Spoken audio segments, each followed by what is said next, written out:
Hello and welcome to our broadcast. I'm your host, Oriana Turley, Environmental Stewardship Analyst and Program Coordinator here at Providence. We are glad you are joining us today or watching the recording later. As a reminder, the information provided during this event is for informational purposes only.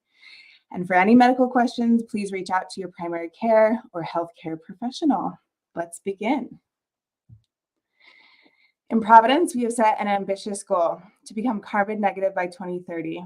An additional and related goal is that we intend to divert more than 50% of waste from landfill and hazardous streams by 2030.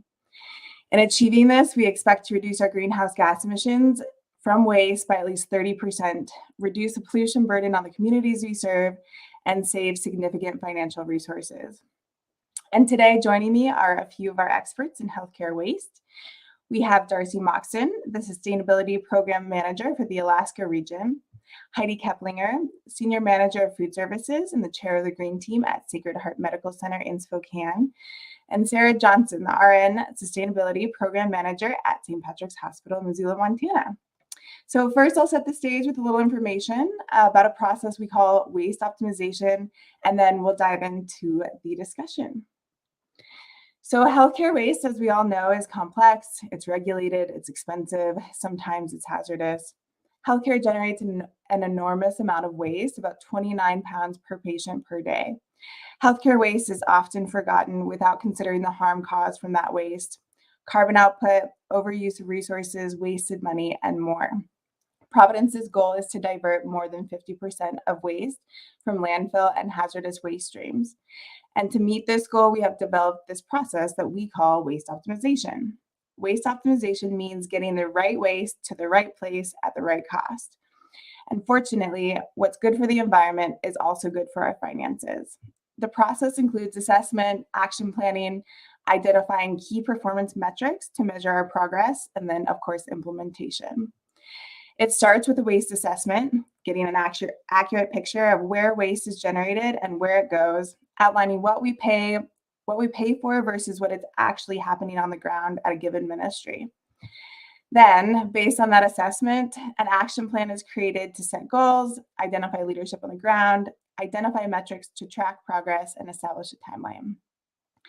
Our waste optimization strategy focuses on proper segregation to avoid unnecessary treatment as landfill, biohazardous or hazardous waste, those are our disposed waste streams, and establishing or enhancing waste streams that are less polluting and often less expensive, such as recycling, composting, and donations. That's our diverted waste. Importantly, we will focus on source reduction or using less, purchasing less, and consuming less. This is our avoided waste. In the WEAC scorecard, we track weight and cost for all waste streams identified in the Waste Optimization Playbook, which is a 23-page document that outlines leadership expectations, site waste assessment details, metrics, targets, definitions, challenges, and more. The result? Achieving best practice in waste management across each waste stream at each ministry. Increase efficiency in waste services, therefore decreasing costs, saving carbon, and eliminating the unnecessary treatment of waste, and overall, just buying less. At Providence, we know that using data to drive improvements is key. Data is the backbone of tracking waste optimization efforts and our waste goals. And data is cumulatively gathered into the WEAC scorecard, which is a Microsoft Power BI-driven data platform that tracks waste data monthly, among many other categories. Data is uploaded into the scorecard from a combination of vendor reports and data collected from invoices. And waste efficiency is tracked through weight, waste, cost, and carbon emissions. Further, it's normalized by metrics such as price per pound, pounds per adjusted patient day, and others. In Providence, waste data is tracked centrally through the WEAC scorecard with the help of the waste optimization team at each ministry, who will understand the specific vendors and the processes that are specific to that site. And to optimize, the team will examine results on an ongoing basis. They'll set goals and work toward meeting best practices in each waste stream. Quick timeline, 2021, the Waste Optimization Playbook was created. 2022, this is the year of assessment and action plans. So each site establishes its site-specific action plan, And all waste streams or processes, the goal is to have those in place by the end of 2024. And then by 2030, of course, to have our goal achieved, to have more than 50% of our waste diverted from landfill and hazardous waste streams. Okay, now we turn to our guests to hear more about what this process actually looks like in action across our ministries and hear stories from the ground about how this work has progressed in 2022. So, Darcy, I'm going to start with you. Will you please tell listeners a little bit about your position, what you do for environmental stewardship, and then tell us about the waste optimization process in Alaska? Sure, absolutely. Thank you, Ariana. So my role is Sustainability Program Manager for the Alaska region. And so that means that basically I'm a full-time resource supporting 5 of our ministries here in Alaska on all things related to environmental stewardship. And so I have 2 ministries that I'm focusing on in Anchorage, 1 ministry in Seward, 1 in Valdez, and 1 on Kodiak Island. And so my role is still fairly new. I keep saying that, but I started in January. I can't believe we're at the end of October. But it was a brand new role that was created and is pretty unique for the health system. And so I'm going to talk a little bit here in a minute after about what my role does in terms of waste optimization or what has been beneficial. So I'm going to talk really quick about where we're at in terms of waste optimization in Alaska. We're right in the middle of it. We have progress on all 5. We're kind of like in the middle of it for all 5 ministries. There are 3 main steps that we're going through, and I know this is a little bit of a repeat of what Oriana said, but first is the waste assessment. And so just understanding where we are, what we're doing today, what processes are in place. And one thing that is we are finding in Alaska that is loud and clear, we have basic landfill diversion processes in place, like basic recycling at all of our ministries, but many of our communities, and by many I mean I think all of our communities, really only offer the basics. So that has been kind of an aha moment for us in understanding what we're doing today, but also doing some investigation on what's possible and what's available in terms of services in our communities. And there are not many. So that's been kind of a really great discovery from the waste assessment part of this work. The second thing that we're doing at all ministries is a trash audit, which is, I think, one step further than what our system leadership has requested from facilities. But I'm just such a firm believer that visual learning or visuals as a way of data collection is super important. And so I think we could have made some pretty intelligent guesses on what was in our landfill waste streams. But really, like, literally opening up those bags of trash and pulling out what's in it has been super beneficial. And I think one of the best things about it is that we have cross-functional teams who are performing the waste audit. And so, and a lot of them are able to see what is in the waste of some areas of the hospital that they don't get to see ever because of their role. And so it's kind of like oh, wow, I can tell you probably what's in my waste, but just that visibility of what it is around the hospital and other areas, whether it's the same of what they suspect their waste would be or what their waste is, or maybe it's different. So the most common reaction when we do these waste audits is like, oh, wow, okay. I mean, you're like, that is the theme. And so the last thing we're doing, again, which Oriana mentioned, is the action plan. And I just think this is really important because, and I'm making sure to call it out as the third step of this that is really important. All of this data we've collected on the scorecard, all of this data we've collected with the trash audit, we are going to take action from it. And so, which is why the We Act mnemonic is so appropriate, because it's a reminder that the next few years are really critical for us to take action based on what we learned. And so kind of back to my role and how it's unique. We have many similarities in Alaska of how what our communities are like, but we also have many that are different. But the fact that I support all ministries, I'm able to build relationships with the teams there and understand how we are similar and how we are different. And then if there's anything that kind of like rises to the top, that's a similarity of an issue or an opportunity at many of the facilities, that's something where my role can take that on. So I can ease the way for some of these ministries where 5 of them do not have to do the same thing. It's something that if I can maybe take on some of that work and just what I know about each of the facilities and make that more of an efficient, project and keep that initiative or make that an efficient initiative. Woo, excuse me. That's really the goal. And so we are definitely finding some opportunities from the waste audits and the waste assessment and the trash audits that are going to be some really interesting regional level initiatives. So. Great. Thank you so much, Darcy. Mhm. Yeah, it's really interesting considering, being in Alaska, things are a little bit different. A little bit different, yeah. Lower 48. So Yes. very interesting. Thank you. Next, I'm going to ask Heidi, tell us about your role, about the role of green teams in this process, and then talk a little bit about a project or two at Sacred Heart or the Inland Northwest Washington area that assist in the waste optimization process. Yeah, thank you so much for having me here today. My role is the Senior Manager of Food Nutrition here at Sacred Heart, which is our largest hospital in the Spokane area. And our green team, I've recently been appointed the chair of the green team. So I'm still learning quite a bit about the directions we want to go, where we've been.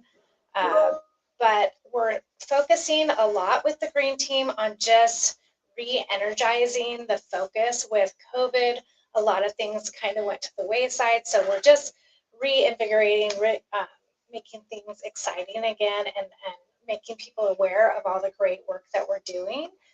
So our green team is made up of a group of leaders over 3 different ministries, 3 different hospitals here locally in Spokane. And we are right in the middle of doing the assessment. So we might be a little bit behind. So we're just learning where we're at and where we can set goals and improve things. I can go through a few things that we have completed as far as projects that were green team based over the last couple of years. We recently remodeled our loading dock, adding a larger, more efficient trash compactor. Our previous trash compactor, we would always or often have capacity issues and have to call out extra pickups. So that was adding to carbon waste, of course. We've also added recently a recycling compactor where we can have commingled cans, plastic, and cardboard. We aren't able at this time to have some of the other items, but we have been able to expand that recently into our high volume spaces, both public and office and private spaces.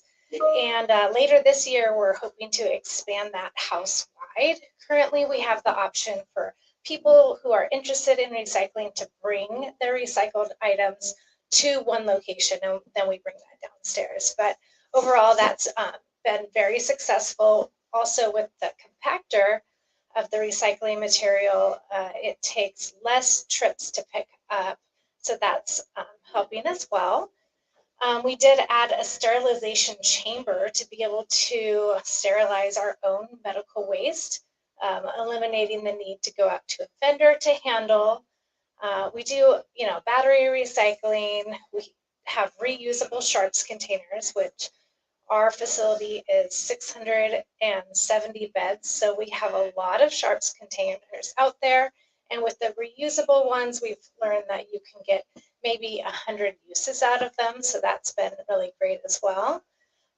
We have been pushing our commuter trip reduction, where we offer 100% funded van pool options, as well as 100% funded bus passes. And that is for any caregiver or agency caregivers that are on our property. So that's a little bit about what we have done recently.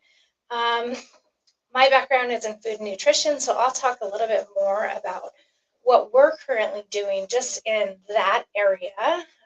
We have a program called Lean Path, where we weigh all of our waste, whether it be overproduction, all of our food waste is weighed and put into a compost bin, and we compost all of that. But we're not just working on composting as opposed to landfill. We also are looking at that to identify areas of overproduction or waste or things that we can trim back. So we started using LeanPath back in 2018, and since then we have reduced our waste, our food waste, by 43%, which is just amazing.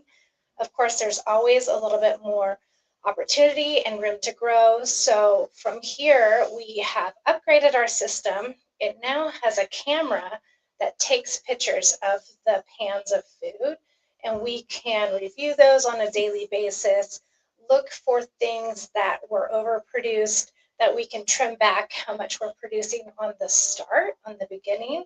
And we also can use those photos as education and coaching for our caregivers to look at, are any of these items things that we could reuse and potentially a breakfast burrito or things like that. So what can we reduce and what can we reuse? So that's been really helpful. And there's a lot of great reports that come through LeanPath that we can use to set goals. I'm a Morrison Healthcare employee, which is a food management company, one of the sectors of Compass Group. And there is a proprietary online tool for tracking carbon, waste, and water just within the food and nutrition department, and that we call our carbon food print. So the assessment that we're doing for the facility, of course, is in a grander scale, and we're looking at all different types of waste across the board. And then we can dig in a lot more on just the food, water, and where we can reduce things within our food and nutrition area. We have identified that the largest impact would be through purchasing, either purchasing less or using local vendors, also packaging, transportation, facility operations, and waste, of course, are the largest impact that we've identified through the food print. And what's next? That's next on my list. We are focused on waste through our floor stock. So a large hospital, we have a lot of food going up to all the units, and we're really looking to standardize and streamline our floor stock process to reduce waste, which is of course good for economic reasons as well as just overall waste.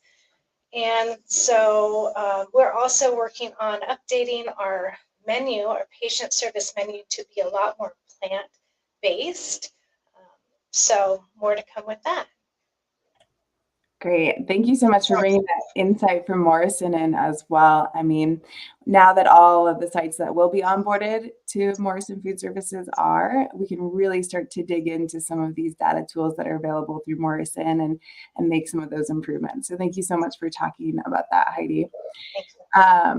And just again, reiterating the insights that can be obtained from just data collection and assessment, right? So much of it is accurately understanding what is going on currently. So thank you. And now I'm going to move to Sarah. Sarah, tell us about your role as well at St. Patrick's Hospital, and then also your experiences in assisting other ministries at the regional level, because I know you're helping some other sites with this waste optimization work as well. Sure. Thank you, Oriana. Just love hearing what other sites are doing. Thank you, Darcy and Heidi. It's been great to follow you. So here in Missoula, I manage our environmental stewardship program, where I engage in strategic planning, research, education, and program implementation. Efforts that have earned our program recognition as one of the top 25 in the nation for this work, and one of the top 10 in the nation for waste specifically. This road for success was paved by Dr. Beth Shank, our Director of Environmental Stewardship for our Providence system. It is here at St. Patrick's Hospital where she created the framework that guides our ES work throughout Providence, not the least of which is waste optimization and this knowledge sharing that is taking place across the system. So, I really feel strongly that our organization is mission driven. And at Providence, our mission guides us to serve all, especially the poor and vulnerable. So understanding waste in healthcare really means and Oriana hinted at this, recognizing that many of our processing plants and landfills for healthcare waste are located in poor and minority communities. What is out of sight and out of mind when something goes into the trash lives on to create pollution for our communities and neighbors. So for me to stay true to our Providence vision of health for a better world in my role and for caregivers across the system, it means that we have an obligation to really take a deep dive into waste management, to take a look at the unseen and reduce our waste to landfill and get the right waste to the right stream at the right cost. So how do we do that? At St. Patrick's Hospital, for over 7 years, we've successfully kept over 40 to 50% of our waste out of landfill. And this has been accomplished through a multi-pronged and ongoing approach to waste management. We've been collecting data. We have ongoing educational campaigns to help caregivers know what goes where. We've developed guidelines to decrease overuse of clinical supplies in clinical areas. We've completed audits looking into the trash like Darcy did in Alaska. We've completed audits to make sure bins are in the right place and are the right size. And we use reusable products when able. Sometimes we have to go back and forth depending on the product. Metal spoons for all of you that know what I'm talking about. We divert items from value from landfill through medical supply reprocessing programs, recycling, composting, and donation. So really multifaceted here.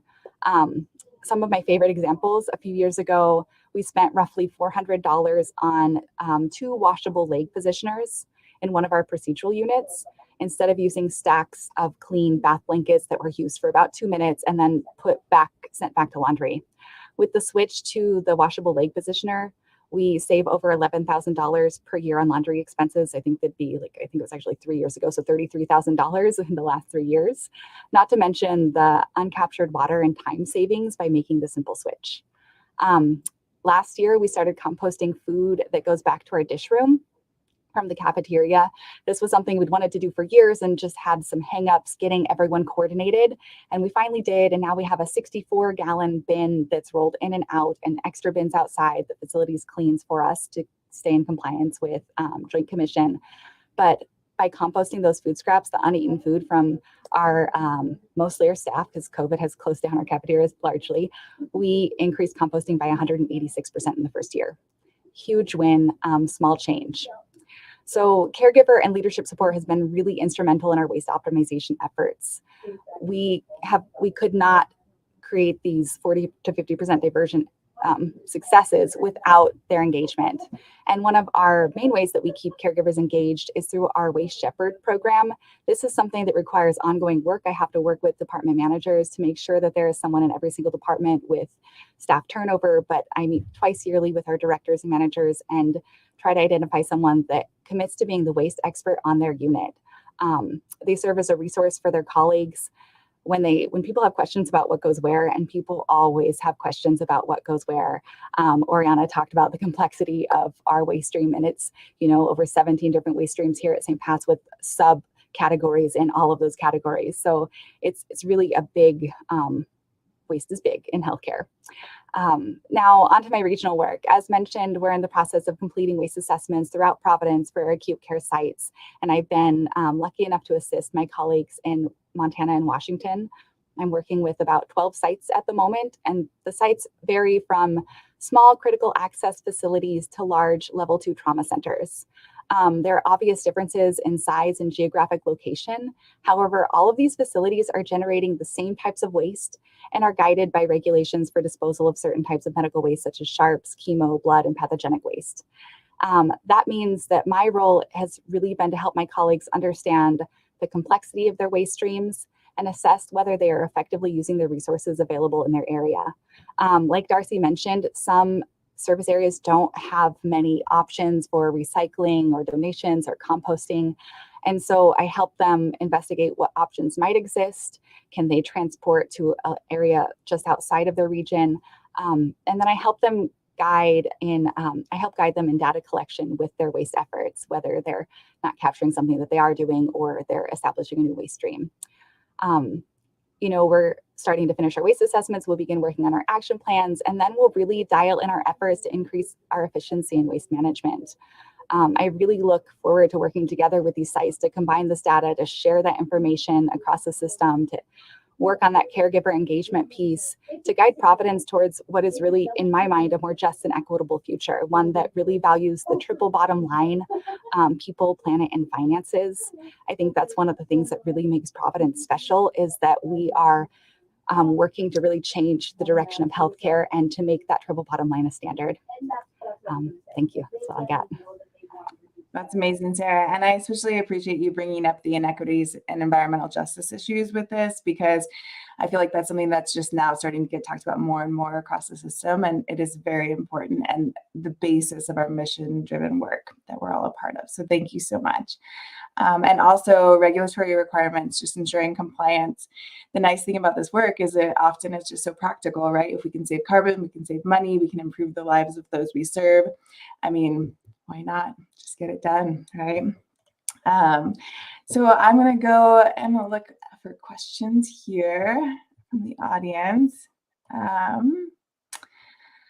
Let's see. So I'm going to start, maybe direct this one to Heidi, if that's okay with you. Why is this a priority with so many challenges in healthcare right now? Which is an excellent question. Yeah, this is an excellent question. Thank you. Healthcare is such a large piece of every community across the world. And so I think it really just comes down to efficiencies that we are looking for in all aspects. Waste reduction, of course, but how can we reduce the number of trips that vendors are using? How can we purchase the right amount and not purchase too much of something and overstockpile? We've all learned recently, with COVID, all the challenges that we have had with supply chain and transportation, and just our whole world has kind of changed. And I think right now is the perfect time to really look at all the data and assess where we're at and which levers are going to need to be pulled to move us further along toward our goals faster. Absolutely. Thank you so much. And yeah, just a well-oiled machine, right? So we can serve people better and just do all the practical changes that is so foundational in running a huge organization like this. All right. And so this one is related to getting started. So Sarah, I'm going to direct this question toward you. How do we get started on such a huge endeavor? Also a great question. A great question. We really need that engagement, that leadership engagement. You need leadership to understand that this is important and to give their employees, caregivers, time to work on this. Starting to collect data, we make it easy at Providence because we have that WEAC scorecard. We're collecting it already. So it's a matter of getting the information from the scorecard in front of people and saying, look at what we can do so we can make the business case, identify impactful projects, and track progress towards getting that 50% of waste out of landfill. Once we can show these meaningful outcomes through the data that's ongoing, we're continuing to collect it, we will continue to collect it. It becomes much easier to get everyone on board because the numbers really, once you see them, it makes sense. We can make that financial, that business case. And then we all want to do, it goes back to that triple bottom line, basically people, planet, and financial saving money and reducing waste and getting people to do the right thing. Excellent. And then Darcy, I like this question. What's fun about waste optimization, or what have you learned that surprised you? Yeah, so I have to admit that I say, well, all the time I say that I have the most fun job. Obviously, I'm a little bit biased maybe, but waste optimization has been really my first opportunity to talk to all levels of the organization. Because again, I'm still pretty new to Providence, but like 10 months. How's it flown by? But so this has been really the biggest body of work that I have done so far, and talking to caregivers on all levels. And what I hear so often is, "Oh my gosh, I'm so glad you're here," and which is such obviously that makes my job so fun. And I'd share that as like an anecdote, just as a different way of saying that I think that their caregivers know that this is work that needs to be done and that there's truly a desire to be good stewards to our environment. And so that has been so fun to see and have those conversations with people, and just knowing that, if you look at the WEAC scorecard, for example, Alaska may not have the most impressive statistics at the moment, but there's so much willingness and there's so much potential here. So it's been really exciting, and it's just so exciting to be a part of. Great. Thank you so much. I love that. And so just in our final minutes here, we're really trying to make a real culture change in our organization, specifically toward waste. We know this isn't going to happen overnight. It's going to require persistence, a lot of education over and over and over, and an effective communication strategy, which is part of what we're doing today. We're just trying to let people know what we're doing, what our plans are, and how to get involved. We want to re-emphasize source reduction specifically because we cannot affect long-term change in the healthcare sector as a whole without influencing our supply chain to innovate and to improve.